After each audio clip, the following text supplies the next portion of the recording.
Hi guys, welcome to another audio video, and I'll be reading 1 Samuel 2 of the King James Version Bible. And it reads, And Anna prayed and said, My heart rejoiceth in the Lord, mine horn is exalted in the Lord. My mouth is enlarged over my enemies, because I rejoice in thy salvation. There is none holy as the Lord, for there is none beside thee, neither is there any rock like our God. Talk no more so exceeding proudly. Let not arrogancy come out of your mouth, for the Lord is a God of knowledge, and by him actions are weighed. The bows of the mighty men are broken, and they that stumbled are girded with strength. They that were full have hired out themselves for bread, and they that were hungry ceased, so that the barren hath borne 7, and she that hath many children is waxed feeble. The Lord killeth and maketh alive. He bringeth down to the grave, and bringeth up. The Lord maketh poor, and maketh rich. He bringeth low, and lifteth up. He raiseth up the poor out of the dust, and lifted up the beggar from the dunghill, to set them among princes, and to make them inherit the throne of glory.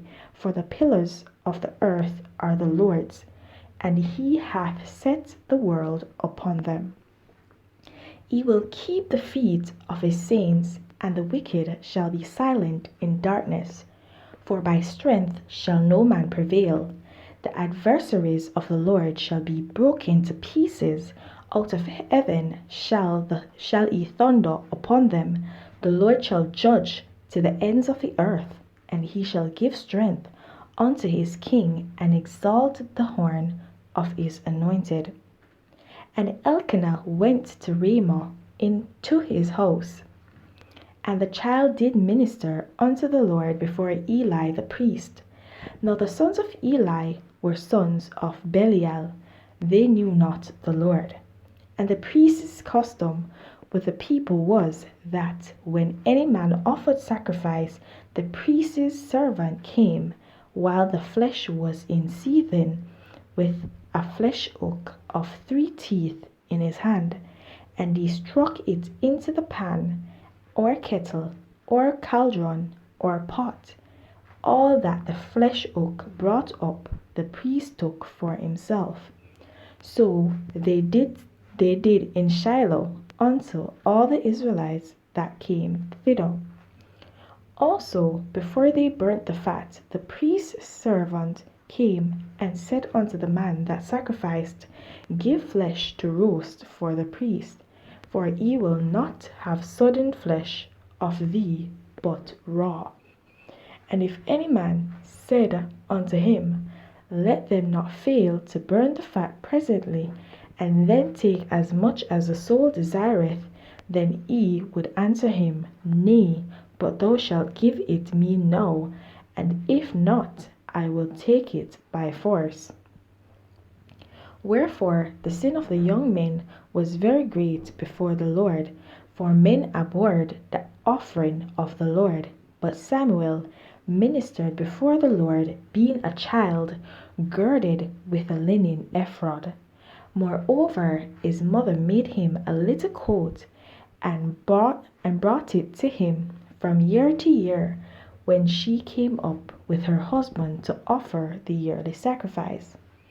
And Eli blessed Elkanah and his wife, and said, The Lord give thee seed of this woman for the loan which is lent to the Lord. And they went unto their own home. And the Lord visited Anna, so that she conceived, and bare 3 sons and 2 daughters. And the child Samuel grew before the Lord. Now Eli was very old, and heard all that his sons did unto all Israel, and how they lay with the women that assembled at the door of the tabernacle of the congregation. And he said unto them, Why do ye such things? For I hear your evil dealings by all this people.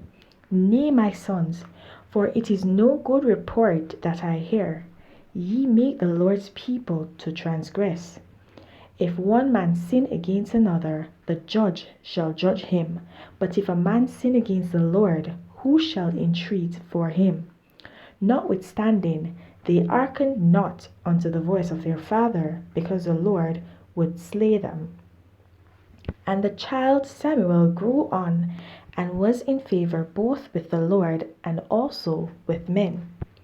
And there came a man of God unto Eli, and said unto him, Thus saith the Lord, Did I plainly appear unto the house of thy father, when they were in Egypt in Pharaoh's house? And did I choose him out of the tribes of Israel to be my priest, to offer upon mine altar, to burn incense, to wear an ephod before me? And did I give unto the house of thy father all the offerings made by fire of the children of Israel? Wherefore keep ye at my sacrifice, and at mine offering, which I have commanded in my habitation, and honorest thy sons above me, to make yourselves fat with the chiefest of all the offerings of Israel my people. Wherefore the Lord God of Israel saith, I said indeed that thy house and the house of thy father should walk before me for ever. But now the Lord saith, Be it far from me, for them that honor me I will honor, and they that despise me shall be lightly esteemed. Behold, the days come that I will cut off thine arm, and the arm of thy father's house, that there shall not be an old man in thine house.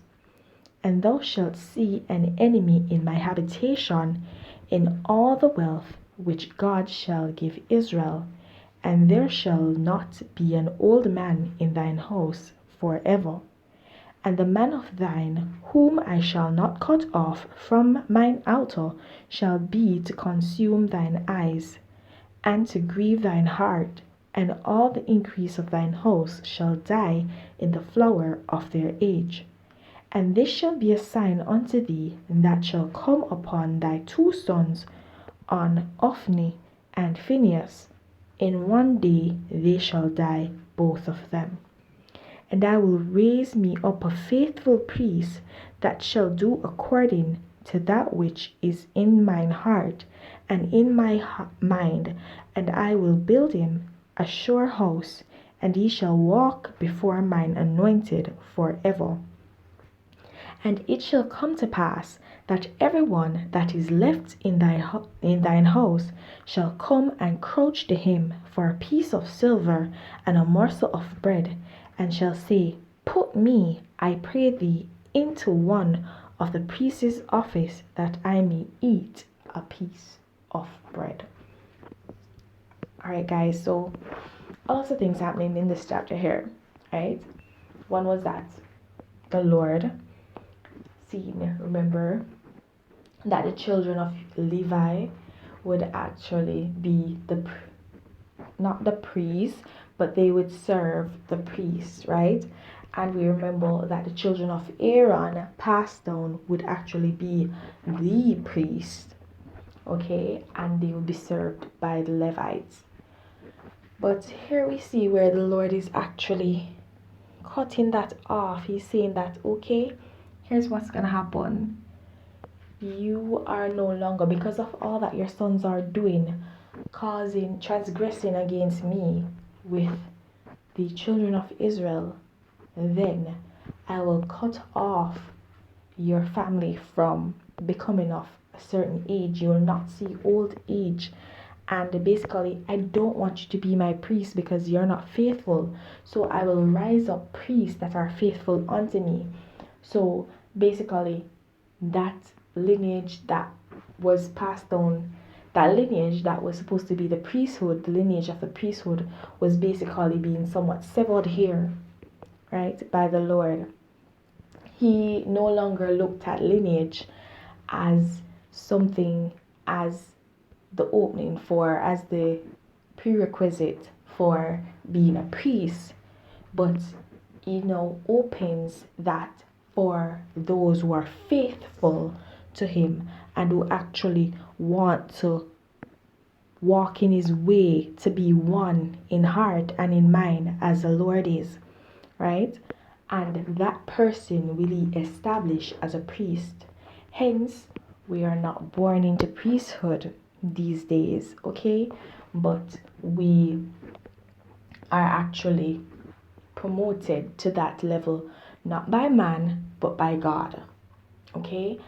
And I think that is something very important that needed to be pointed out um, among the many things within this chapter. But yes, I mean, there are a lot of things in this chapter, but that's the one I wanted to actually zone in on at this point in time, okay? The fact that the priesthood was not passed on through lineage any longer because of all that the children of Eli did, okay? So there you have it. It was no longer, God no longer established his priesthood with a lineage, but now he has made a prerequisite where you have to surrender your heart and your mind to him, to walk according to his way, to be faithful to him, and not to your family, and not to anyone else or anything else but God. Okay, and I think that is the best prerequisite there is to becoming a priest. Okay, that you actually love the Lord and follow his laws, his statutes, and his guidance and his leading. Above all else, forsaking family, forsaking self, forsaking everything, forsaking earthly riches that may come, everything, and just put God at the forefront of everything in your life. That's the greatest prerequisite there is to becoming a servant of God. And I think that was indeed a very important step in our Christian faith. And so I wanted to highlight that. Okay, alright guys, please don't forget to like, subscribe, and hit that notification so you're alerted to whenever a new audio video is posted. And guys, please don't forget to leave your thoughts, your revelations, and your comments down below in the comment section. Okay, and guys, please keep your salvation, and if you've not yet gained it, then seek it. There's no better time than the present to begin. Alright, have yourselves a blessed day. I wish for you all God's richest blessing. Bye.